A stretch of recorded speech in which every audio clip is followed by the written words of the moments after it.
We got Army going on the road to take on Air Force. It's a 10 a.m. Mountain Time game on CBS, a primetime matchup. Both teams probably not where they expected to be right now in the season. Army 3-4, Air Force 2-5. Uh, you know, Air Force's lone conference win coming against Wyoming late last fourth quarter a couple weeks ago. Army 3-4 in the season, but they've been in close matchups. They've lost to Tulane. They've lost a close matchup to North Texas. They beat Kansas State. Air Force has been in close games, and they just really haven't been able to pull one out. Besides that Wyoming game most recently, oddly enough, Air Force comes in this 1.5 point favorites. The over under on this is 49.5. I could see how Air Force could be favored. They do have a explosive offense. They have a legitimate quarterback in Zarka, but Army, they mirror what the Falcons do really well. Similarly, a great quarterback with Kale Helms, run focus, but I would favor Air Force with the passing game. Army right now averaging about 24 points per game. Meanwhile, Air Force 36 points per game. I see how that could be a difference. Both are around the same on turnovers. Uh, you know, Army around 0, Air Force -1. So for the most part, they limit their turnovers. As for both teams, the ball goes through the quarterbacks. It goes through Helms, it goes through Zarka, and who's going to have the better of the day between the two? I could see Zarka having his way, but I think Army right now has a better defense than Air Force. Two teams playing a similar game. I like the Black Knights defense. I think the Falcons just have had trouble stopping anyone all season long. And their best game was against a team like Wyoming that doesn't really put up a lot of points. And I mean that was on the cusp of beating them had not been for end zone interception and sort of swung the momentum the other way. Also, I would look at the Falcons. They do have a little bit more to rely on. They have Owen Allen. They have Dylan Carson to sort of ease the load off of Zarka, as well as a passing game that you really have to respect and keep you honest throughout. This really does feel like a coin toss type of game. I've seen what Air Force has been able to do all season long. They've been in every game all season long, but yet you have to feel like Army with their close matchups and the fact that they were able to pull out a little bit more of their season out.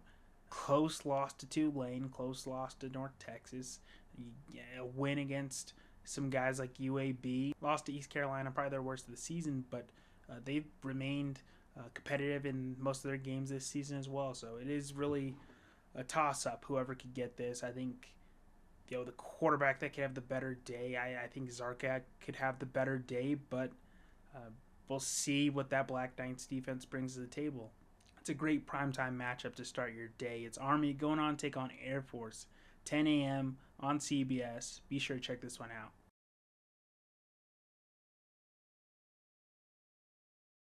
We got New Mexico going on the road to take on UNLV. It's a 1 p.m. Mountain Time game on Mountain West Network.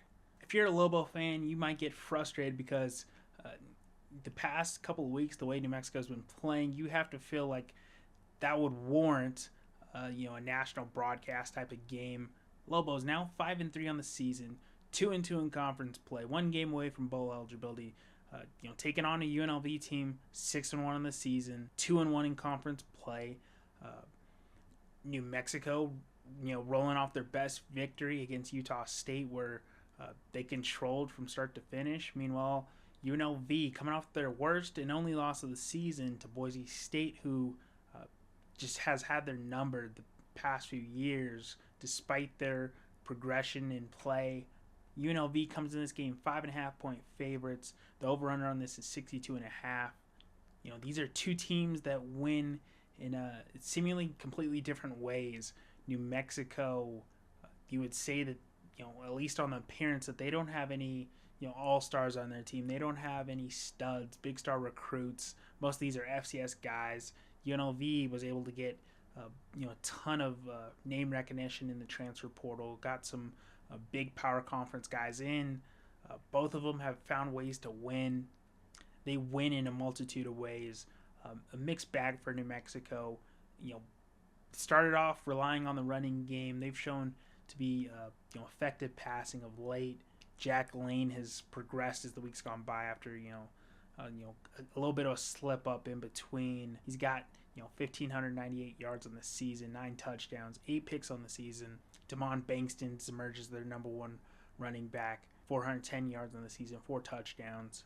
Meanwhile, for UNLV, it's crazy because it feels like their season has taken a huge step back, but they've only lost one game on the season, and that's to the current reigning Mountain West title champs in Boise State. Anthony Calandra comes to this game, 1,600 yards passing, 12 touchdowns, 4 interceptions. Jaden Thomas is still their workhorse, 615 yards through the ground, 7 rushing touchdowns. Obviously, UNLV's defense, it's odd that they give up so many points, in all their games this season, but they're plus 10 on the turnover ratio, and they make crucial stops, and usually they're able to capitalize them. They weren't able to as much against Boise State, but the rest of the season they've been able to capitalize on turnovers, and that's how they sort of pulled out these close games in their favor. New Mexico, meanwhile, is they're minus 11 on the turnover ratio, and yet they've won in spite of that. In a way, you would say if New Mexico can tighten up those mistakes and miscues, which they did against Utah State, they can play effective football, and we've seen that most recently. New Mexico's averaging 29 points per game, meanwhile UNLV 37, but when you get in a game against the Lobos, you sort of throw that out the window, and for UNLV as well, they've put up 37 points, but they've also given up a lot of points. So this is a game, it's going to be interesting to see the contrast in a team that was projected by many not to be in this position, and a team in UNLV that was, they're exactly where they're supposed to be. I think the key to this game is going to be the Lobos on offense, being able to run effectively, but also limiting turnovers. This is not a team where you can have those types of turnovers and expect to win the game. They will take advantage of it. Amaris Brown has 4 picks on the season. Marcel McDuffie, he can force a fumble here and there. So definitely for the Lobos, certainly cautious with Jack Lane's play, his throws, and just those turnovers that can be so costly when you're on the road and you're taking on the number one turnover team in UNLV. As for UNLV, Calandra's played really well. Jaden Thomas has played incredibly well. They're a tough team to stop from scoring, and I don't know if you can. You can try and limit it a little bit, but you're definitely going to have to match score for score because Calandra, he's dual threat quarterback. His feet have been his biggest weapon this season, oddly enough. Jaden Thomas, when he gets going and finds a wide open hole, he's taking advantage of it, and you're probably not going to stop him. So certainly you need to keep Calandra in the pocket if you're New Mexico.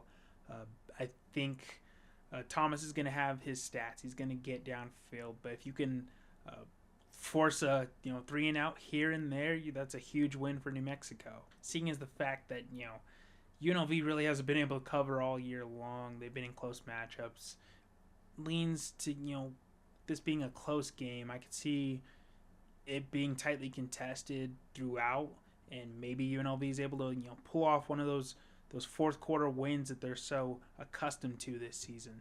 Great matchup. My only gripe is that this should be a nationally televised game. Great game nonetheless. It's New Mexico going on the road to take on UNLV. It's a 1 p.m. Mountain Time game on the Mountain West Network. Be sure to check this one out.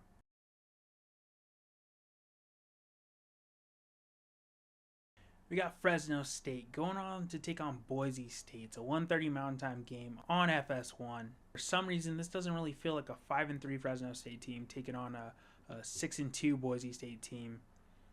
It just feels like Fresno State has sort of been halted.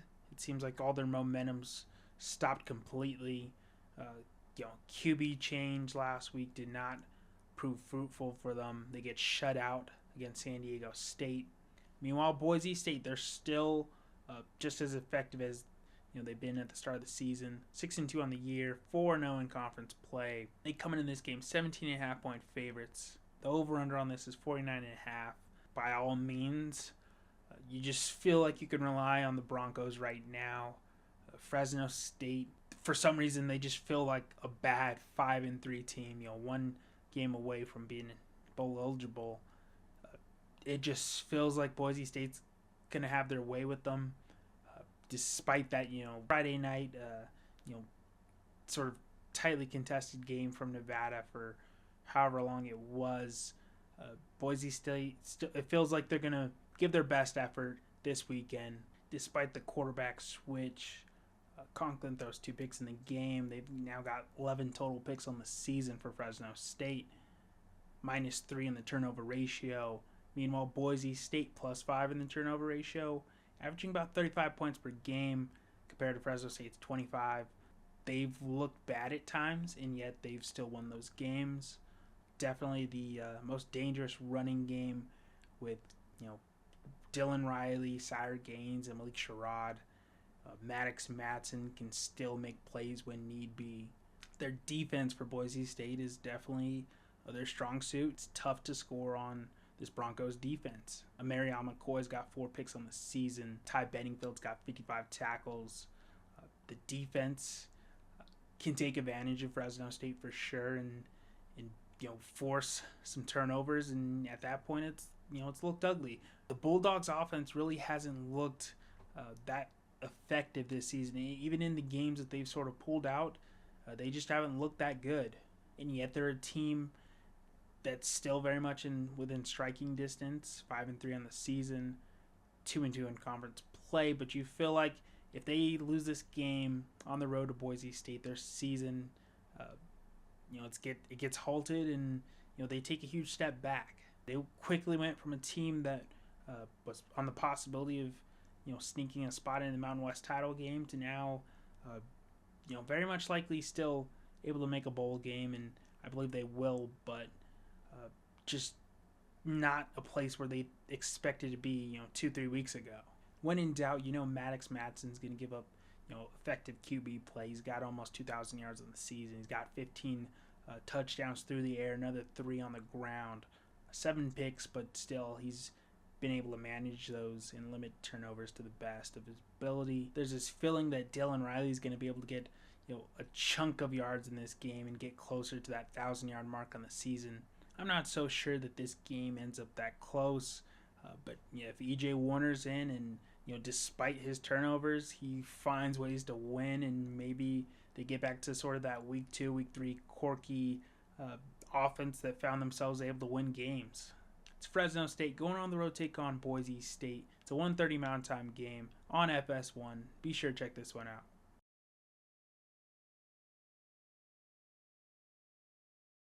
We've arrived to what surely is the game of the week. We got Wyoming going on the road, take on San Diego State. It's a 5 p.m. Mountain Time game on CBS Sportsnet. Such an intriguing matchup. We got 4-4 Wyoming going on to take on San Diego State. 6-1 the season, 3-0 in conference play. Both teams that can score points, but it's like grinding teeth when they do it. Both have great defenses, certainly in the latter in San Diego State, but they find ways to win games. And both, have reliable running backs, but both have quarterbacks that do enough. They sort of limit mistakes, but they also feel like quarterbacks that you really, at least at this point, have not been relied upon to sort of win games. So far this season, you would say that Kane Anderson and Jane Denegal seem like good game managers and do enough to keep their team rolling, which, I mean, by all means, that's the job. San Diego State comes into this 10.5 point favorites. The over-under on this is 42.5. This feels like a tightly contested, low-scoring game. Field goals all night, possibly. For Wyoming, they're averaging about 21 points per game. Meanwhile, San Diego State, 29. Wyoming's -1 on the turnover ratio. San Diego State's +4. Defense. I think that's going to be the key in this game. We know from San Diego State that tends to be pretty solid. guys like Owen Chambliss and Niles King, sprint to the ball and find some tackles for loss at crucial moments. Lucky Sutton's going to be the featured guy in this game. 662 yards rushing, 7 touchdowns through the ground thus far. Meanwhile, Wyoming, they rely on Harris, they rely on Scott, they rely on Kelman to share the load, and effective for them thus far. Caden Anderson can make some crucial plays. There's at times where they feel like for the Cowboys, they may not trust him to make those plays, and they end up trusting the running game. If you're a fan of defense, this may be the best matchup of Mountain West play that you see all season. It could be a game of punts and field goals. I think it's going to be interesting to see who gets the edge here, because if San Diego State handles it and handles it fairly well, they are a legitimate team to dethroning Boise State or whoever it is in a Mountain West title game. Meanwhile, offensively, it's going to be who can get the better of one another. Oddly enough, I'd like to think that Wyoming has a better offense. It seems like they've just shown flashes of being more aggressive. San Diego State, meanwhile, maybe their offense just hasn't had to rely on it because their defense has been so good, and they've given them great field position and allowed San Diego State to take advantage of it. So it's going to be a true test to see whose offense is able to shine against two great defenses, certainly making for a matchup of the week. We got Wyoming 2-2 on the season, but they're inching closer to try and make it a bowl game, which would be a huge improvement after their 3-9 season a year ago. Meanwhile, San Diego State, they're trying to stay perfect. They're trying to get to a Mountain West title game, do a complete 180 from last season, and really make some noise in the later weeks of the season. Great matchup on tap. We got Wyoming going on the road to take on San Diego State. It's a 5 p.m. Mountain Time game on CBS Sportsnet. Be sure to check this one out.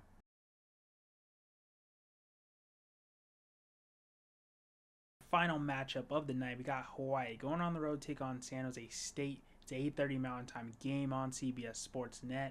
Hawaii comes in this game 6-2 on the season, 3-1 in conference play. Meanwhile, San Jose State 2-5 on the season, 1-2 in conference play, coming off of back-to-back conference losses that ended in heartbreak. Oddly enough, San Jose State comes in this game 2.5-point favorites. The over/under on this is 57.5. This could be a high-scoring game, complete contrast to the Wyoming San Diego State. This could be a really high-scoring game. Hawaii on a 3-game win streak. They're rolling into this one hot. By all means, 6-2 on the season. It feels like they've sort of already accomplished everything they need to, but there's plenty of room to go. Bowl eligible, but now it's about achieving more. Can they find a way to pull out the rest of the season on a high note, and can they possibly contend for a Mountain West title? Meanwhile, San Jose State, they were looked bad to start the season, and in between there looked like they were going to turn it around after a win against New Mexico, and then they start losing games again and lose it in the most difficult of ways, very close final fourth quarter losses. One of those games, giving up a huge lead against Wyoming. Both these teams possess two of the better quarterbacks in the conference, two quarterbacks that have really been able to pad their stats lately. And oddly enough, you got San Jose State averaging about 24 points per game compared to Hawaii, who's averaging about 28 points per game. Hawaii -6 on the turnover ratio. Meanwhile, San Jose State -2. By all means, both these teams, it seems like their offense runs the show. Probably more so for San Jose State. Hawaii, a little more balanced. Their defense has definitely come up with some big stops. For San Jose State, if Walker Eget isn't there airing it out, they probably wouldn't have those 2 wins on the season. Right now, it feels like Walker Eget's going to need to do everything in this game if they want to have a chance at winning it.